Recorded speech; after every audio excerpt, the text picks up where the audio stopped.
Assalamualaikum warahmatullahi wabarakatuh. Halo anak-anak kelas 3, apa kabar dengan kalian? Semoga kalian semua dalam keadaan sehat walafiat dan tetap semangat di dalam belajar. Kali ini kita akan belajar di tema 7, perkembangan teknologi.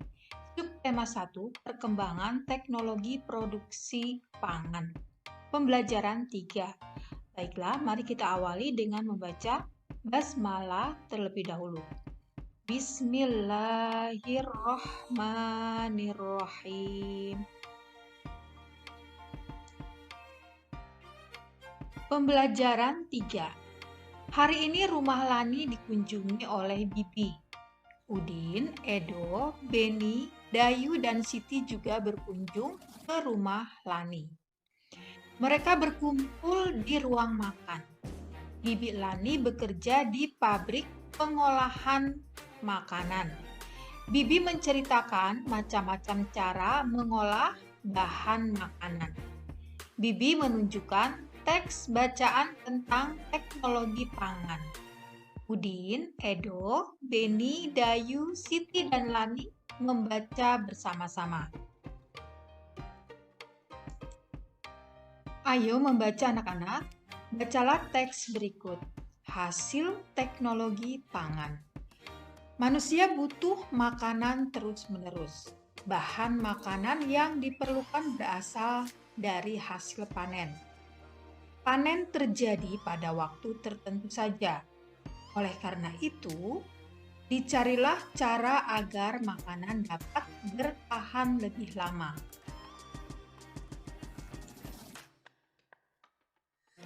Agar makanan selalu tersedia, manusia mulai menggunakan teknologi pangan. Teknologi pangan merupakan suatu cara untuk mengolah bahan makanan. Kacang kedelai dapat diolah menjadi tahu, tempe, dan susu kedelai. Mangga dan stroberi diolah menjadi manisan dan selai. Daging dapat diolah menjadi bakso, sosis, dan kornet.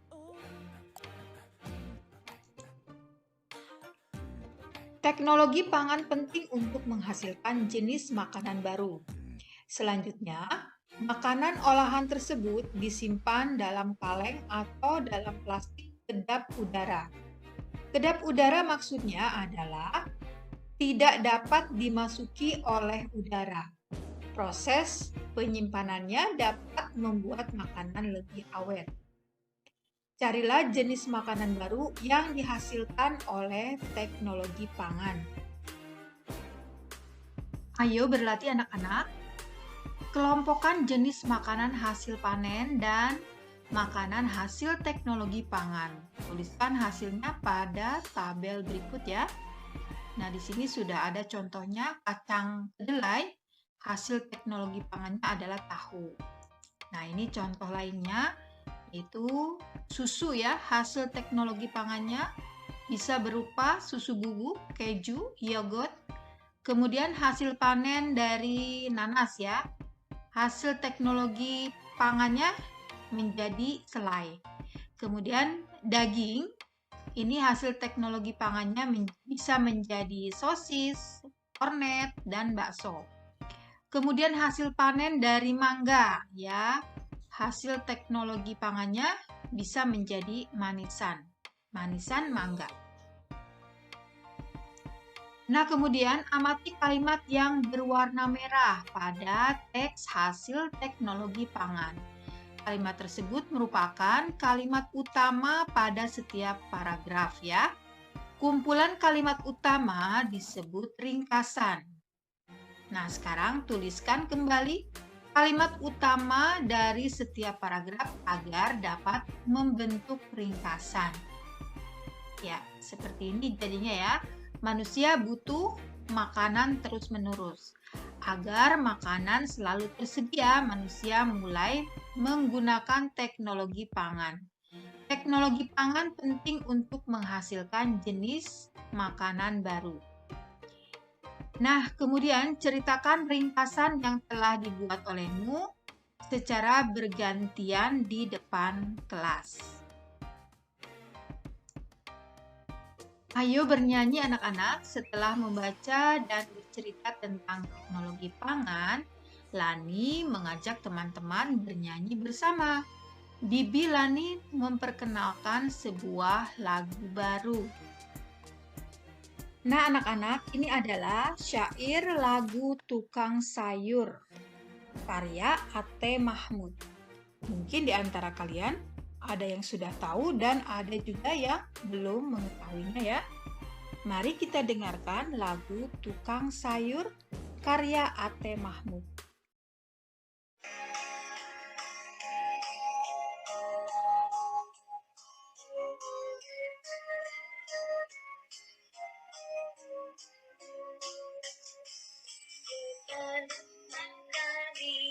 Setiap pagi lewat tukang sayur dan ibu.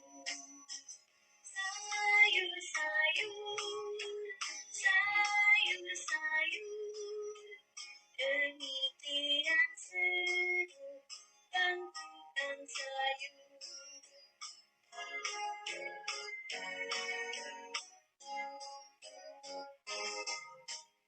Dari rumah ke rumah, tak kenal lelah, dijualnya sayur dengan ramahnya.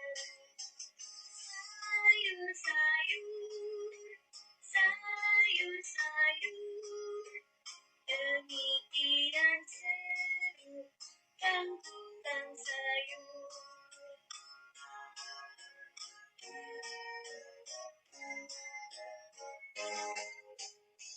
Depan rumah kami setiap pagi lewat tukang sayur langganan ibu.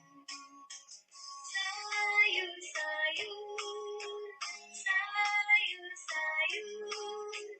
demikian seru bang tukang sayur.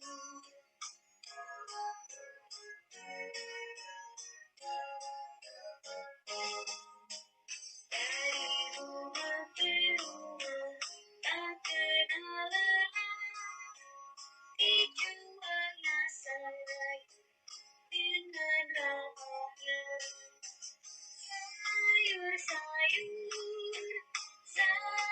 Sayur, demikian seru bang tukang sayur.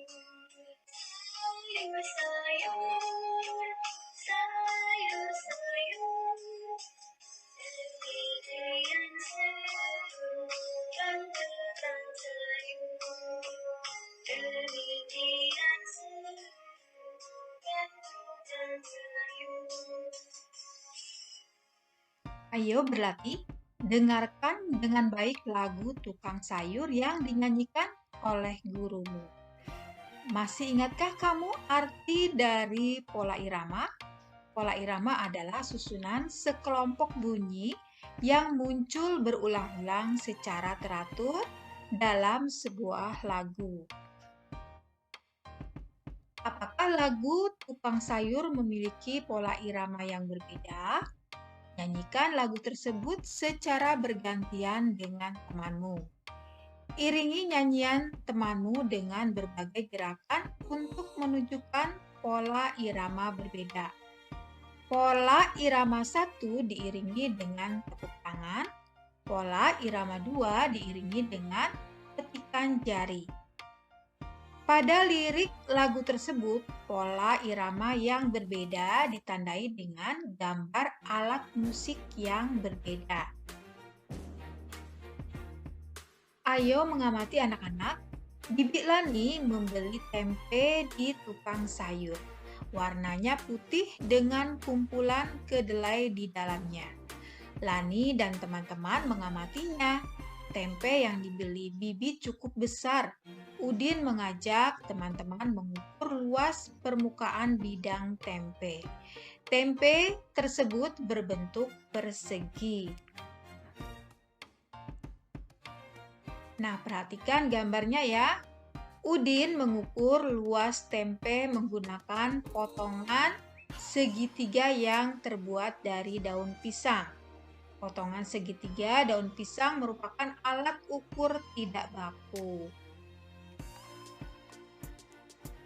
Tempe yang berbentuk persegi dapat dipotong menjadi bentuk segitiga. Amati bentuk di bawah ini. Ya, yang gambar pertama, yang depan itu bentuknya persegi ya, kemudian dipotong menjadi dua sama besar ya, sehingga menjadi dua segitiga ya, seperti pada gambar yang ketiga ya, yang ketiga ini yang berwarna biru. Persegi dan segitiga dapat dijadikan alat ukur luas permukaan suatu bidang. Nah, yang ini adalah satuan luas. Ini juga adalah satuan luas. Nah, kalau ada dua satuan segitiga, itu sama dengan satu satuan persegi. Tadi di depan kita sudah melihat ya, persegi kalau dibagi dua sama besar berarti ada dua segitiga, ya kan? Nah, berarti dua satuan segitiga itu sama dengan satu satuan persegi.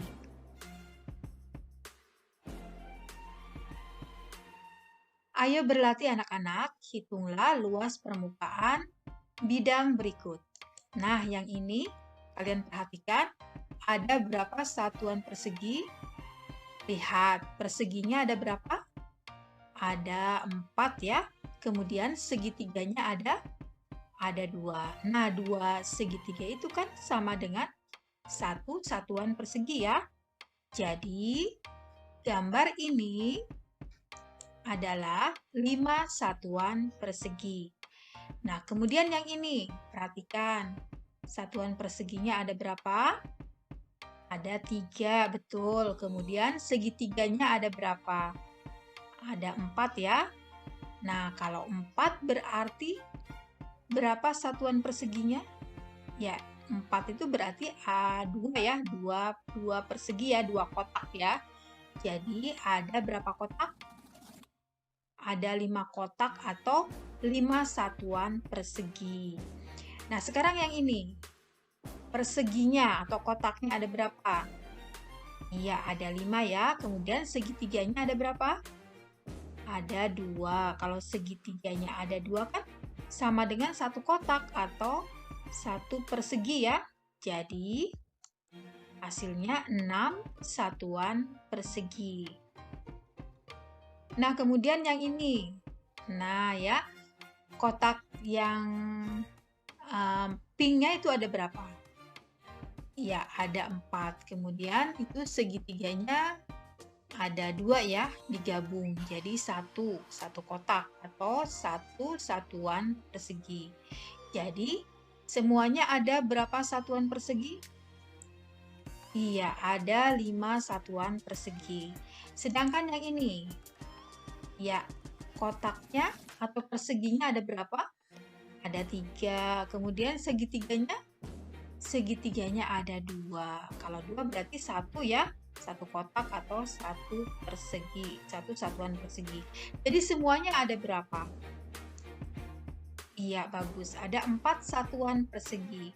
Nah, sekarang yang ini. Kotaknya ada berapa atau perseginya ada berapa?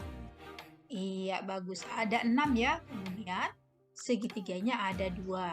Ada 2 berarti 1 kan? 1 kotak. Jadi semuanya ada berapa satuan? Ada 7 satuan persegi. Nah, kemudian di sini ada kegiatan bersama orang tua. Orang tua dapat mengajak siswa untuk mengidentifikasi alat ukur tidak baku untuk mengukur luas benda yang berada di sekitar rumah. Contoh alat ukur tidak baku misalnya buku tulis. Nah, anak-anak, baiklah sampai di sini dulu pertemuan kita untuk kali ini ya. Terima kasih kalian sudah menonton video ini hingga akhir. Semoga bermanfaat dan dapat membantu kalian di dalam mengerjakan tugas-tugas dari sekolah dan juga bisa membuat kalian memahami materi yang ada pada pembelajaran ini. Amin, amin ya Allah ya Rabbal Alamin. Mari kita tutup dengan membaca hamdalah bersama-sama. Alhamdulillahirabbil alamin. Wassalamualaikum warahmatullahi wabarakatuh. Sampai jumpa lagi di video berikutnya ya.